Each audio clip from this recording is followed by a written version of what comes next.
ఇప్పుడు రాష్ట్రంలో కాంగ్రెస్ ప్రభుత్వం ఏర్పడటంతో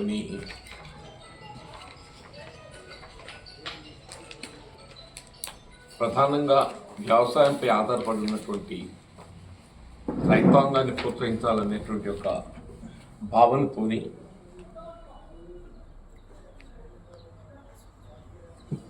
ఇవాళ 2 లక్షల రూపాయల వరకు రుణమాఫీ కానివ్వండి,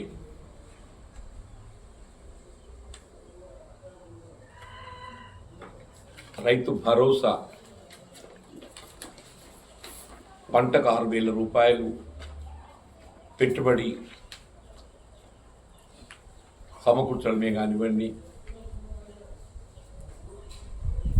ఇప్పుడు సన్నరకం వరి ధాన్యాన్ని ప్రోత్సహించడానికి ఏదైతుందో మద్దతు ధర కల్పనతో పాటుగా ప్రతి క్వింటల్కు 500 రూపాయలు బోనస్ కల్పించటం,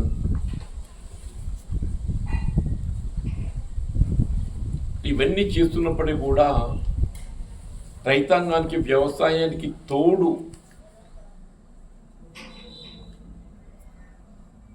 వీళ్ళు పాడి పరిశ్రమ అనేది ప్రధానం అని చెప్పగా తప్పదంటున్నాయి. ఇప్పుడు పాడి పరిశ్రమ ప్రోత్సహించడానికి ఇప్పుడు గతంలో విజయ డైరీ మన దగ్గర, ఇప్పుడు తదుపరి కాలంలో విజయ డైరీని ఏదైతుందో ఈ మిల్క్ ప్రొడ్యూసర్స్ కంపెనీ లిమిటెడ్ వాళ్ళు చేపట్టబడడం జరిగింది. Karimnagar milk producers company limited వాళ్ళు చేపట్టడం జరిగింది. వాస్తవంగా గత ప్రభుత్వం ఈ పాడి పరిశ్రమ ప్రోత్సహించడంలో భాగంగా ప్రతి లీటర్పై 4 రూపాయలు ఇన్సెంటివ్ ప్రోత్సాహం ఇవ్వాలని చెప్పని పేర్కొన్నప్పటికీ సరే లాస్ట్ 1 టర్మ్ వాళ్ళు అమలు చేయలేకపోయారు. అంతకుముందు ఇచ్చిన లాస్ట్ 1 టర్మ్ ఏదైతే ఉందో అమలు చేయలేకపోయారు.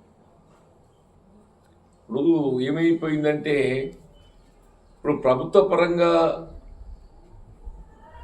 ఆశించిన ఏదైతే ప్రతి లీటర్పై ప్రోత్సాహం పొందలేకపోవటానికి తోడు ఇప్పుడు ఈ పాల సేకరణ ధర కూడా ఇప్పుడు గతంలో 46 రూపాయలు ఉన్నటువంటి ఒక ఆవు పాలు అది వాళ్ళు 35 చేసి రైతాంగానికి ఏదైతుందో అందుబాటులో ఉండేది చేయగలిగేది పాడి పరిశ్రమ. ఆ పాడి పరిశ్రమను ప్రోత్సహించడానికి కొరకు ఏదైతుందో ఇన్సెంటివ్ ప్రోత్సాహకాలు కల్పింపు చేయటం ఒక విధంగా ప్రభుత్వం బాధ్యతగా భావించాలి. మన గతంలో కూడా చర్చించడం ఈ అంశంపై. ఇప్పుడు గత ప్రభుత్వం నిర్లక్ష్యం చేసి నిర్లక్ష్యం చేసి వాళ్ళు ఏదైతుందో మనం ఏదైతే ఏ విధంగా రైతాంగానికి వరి ధాన్యానికి మద్దతు ధరకు అదనంగా మీరు ప్రోత్సాహం కలిగిస్తున్నారు, ప్రత్యేకంగా దేశంలో ఎక్కడ లేని విధంగా ఏదైతుందో వరి ధాన్యానికి మద్దతు ధరపై ప్రతి క్వింటల్కు అదనంగా 500 రూపాయలు ప్రోత్సాహకం బోనస్ కల్పిస్తున్నాం. ఈ పాడి రైతులకు కూడా ఏదైతున్నదో ప్రతి లీటర్పై 5 రూపాయలు ప్రోత్సాహం కల్పింప చేయటం ఒక భాగం. రెండోది ఏదైతుందో అత్యంత ప్రాధాన్యత ఇంపార్టెంట్ ఏదైతుందో ఈ ఇతర రాష్ట్రాల నుండి దిగుమతి చేయబడేటువంటి మిల్క్ ఇంతవరకు ఏదైతుందో వాటి నాణ్యత పట్ల ఏ విధమైనటువంటి ఒక పరీక్షలు నిర్వహిస్తున్నటువంటి దాఖలాలు లేవే.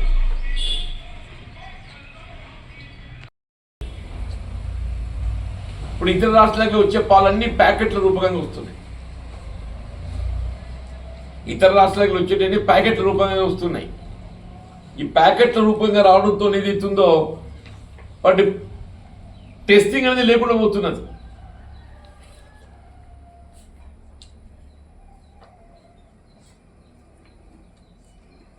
ఇప్పుడు more than 50% of the milk మన కన్సంప్షన్ ఎంత ఉందో మన వినియోగంలో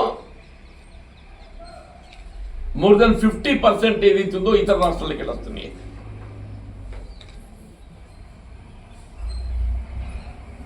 ఇప్పుడు ఇతర రాష్ట్రాలకి వచ్చేటువంటి ఒక పాలు ఏదైతుందో ఈ అడల్ట్రేషన్, ఫుడ్ అడల్ట్రేషన్ ఉంటుంది కానీ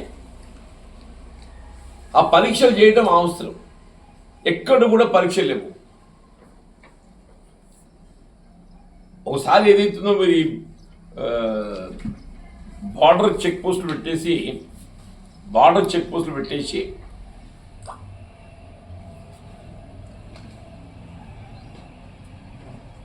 ఈ పాలు రవాణా చేసేటువంటి ఒక వ్యాన్స్ ఏదైతే ఉంటాయో అన్నీ కూడా మీరు ఫుడ్ అల్ట్రేషన్ విభాగంతో, విజిలెన్స్ విభాగంతో వాళ్ళు పరీక్షింపజేసినట్లయితే వాస్తవాలు వెలికి వస్తాయి. నేను ఈ అంశం శాస్త్ర మండలి కూడా మాట్లాడింది. ఇప్పుడు శాస్త్ర మండలి పదవీ కాలం చివరి సమయంలో ఈ అంశాన్ని కూడా నేను ఐ థింక్ ఇన్ మార్చ్ 2025 అంటే ఇది ఇక్కడ పాడి రైతుపై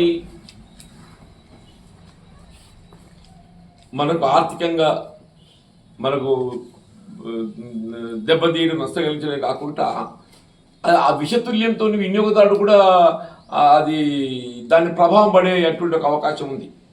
అది వినియోగదారునిపై కూడా ప్రభావం పడే అవకాశం ఉన్నది. అందుకే నేను రెండు అంశాలు పేర్కొంటున్నా. ఒకటి, మన పాడి రైతును ప్రోత్సహించడానికి వాస్తవంగా కాంగ్రెస్ పార్టీ ఎన్నికల ప్రణాళికలు కూడా మనం పేర్కొన్నాం.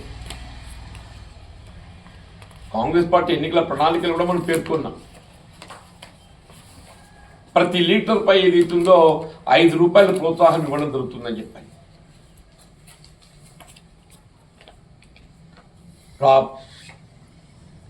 పాలపై మనం ఏదైతే ప్రోత్సాహం ఇవ్వాలని చెప్పని పేర్కొనడం జరిగిందో ఆ ప్రోత్సాహం కల్పింప చేయడంతో పాటుగా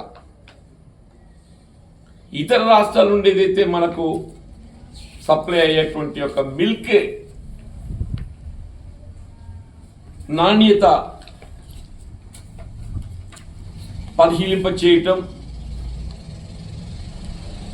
అడల్ట్రేషన్ అనేది అదుపు చేయకుంటే ఏదైతున్నదో అది మన పాడి రైతులపై ప్రభావం చూపడమే కాకుండా వినియోగదారులపై దాని ప్రభావం. ఎందుకంటే చంటి పిల్లలు పాలు తాగుతారు. దాదాపు ఏదైతుందో almost every family is depending on this milk packet. ఇప్పుడు మనది ఏదైతుందో గ్రామీణ ప్రాంతం అంతా లూజ్ మిల్క్ అమ్ముతారు. ఈ మిల్క్ ప్రొడ్యూసర్ కంపెనీ ఏదైతే వాళ్ళు ప్యాకెట్ చేసినా కానీ ఇక్కడ కూడా ప్యాకెట్ 70% ప్యాకెట్. అదే అంటున్నానే, ఇప్పుడు ఆ మిల్క్ ప్యాకెట్ చేయబట్టి ఏదైతున్నదో అది ఆ విషతుల్యం కావడంతో దాని మీద పరీక్షలు లేకుండా పోయినాయి. వినియోగదారులందరిపై కూడా దాని ప్రభావం పడుతుంది. ఇది పాడి రైతులపై ప్రభావం చూపడమే కాకుండా వినియోగదారులపై కూడా ప్రభావం చూపేటువంటి ఒక ప్రమాదం పొంచి ఉన్నది. కాబట్టి నేను రాష్ట్ర ప్రభుత్వం గౌరవ ముఖ్యమంత్రి గారికి ఏంటంటే, ఇప్పుడు పాడి రైతులను ప్రోత్సహించడం ఒక భాగం, వ్యవసాయానికి అనుబంధంగా ఉన్నటువంటి ఒక అంటే వాస్తవాలు వెలికి రావాలనంటే ఇతర రాష్ట్రాల నుండి ఏవైతే మన రాష్ట్రానికి దిగుమతి చేయబడుతున్నటువంటి ఒక పాల నాణ్యతను పరీక్షింప చేయటం ప్రధానమని చెప్పి అంటున్నా. మీరు ఫుడ్ అడల్ట్రేషన్ విభాగాన్ని బలోపేతం చేయండి.